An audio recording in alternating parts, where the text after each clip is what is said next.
YSR Congress party నేతల్లో చాలా మంది సీనియర్లు ఉన్నారు. అందులో చెవిరెడ్డి భాస్కర్ రెడ్డి ఒకరు. వైసీపీలో 2 సార్లు ఎమ్మెల్యే అయ్యారు.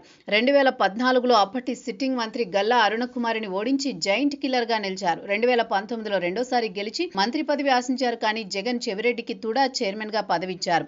మంత్రి పదవికి మించి చెవిరెడ్డి భాస్కర్ రెడ్డి విషయంలో స్వేచ్ఛ కల్పించారు. ధర్మాన వంటి సీనియర్ నేతలు విన్నపాన్ని కాదని చెవిరెడ్డి కుమారుడు మోహిత్ రెడ్డికి 2024 ఎన్నికల్లో టికెట్ ఇచ్చారు. చివరి నిమిషంలో ప్రకాశం జిల్లా ఒంగోలు పార్లమెంటు సీటును చెవిరెడ్డికి కేటాయించారు.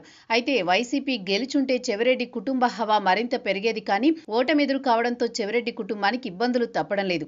మద్యం కుంభకోణం కేసులో చెవిరెడ్డి అరెస్ట్ అయ్యారు. గత కొంతకాలంగా ఆయన జైల్లోనే గడుపుతున్నారు. ఇక బెయిల్ కోసం పిటిషన్ దాఖలు చేశారు. కానీ ఆయన బెయిల్ లభించలేదు.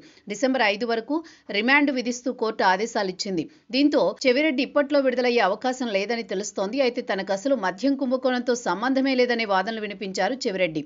కానీ కోర్టులో మాత్రం ఆయన వాదనలు పనిచేయలేదు. నెలల తరబడి ఆయన రిమాండ్ కొనసాగుతూనే ఉంది. మద్యం కుంభకోణాన్ని విచారణ చేస్తోంది ప్రత్యేక దర్యాప్తు బృందం. అందులో చెవిరెడ్డి పాత్రకు సంబంధించి పక్కా ఆధారాలు సేకరించినట్టు తెలుస్తోంది. మద్యం కుంభకోణంలో సూత్రధారి రాజ్ కసిరెడ్డి ఉండగా కుంభకోణం ద్వారా వసూలు చేసిన నగదు పంపకాలు మాత్రం చెవిరెడ్డి చేసినట్టు అనుమానాలున్నాయి. అప్పట్లో కూడా చైర్మన్ గా ఉన్న భాస్కర్ రెడ్డి ఆ వాహనాలతోనే డబ్బు పంపకాలు చేసినట్టు ఆరోపణలున్నాయి.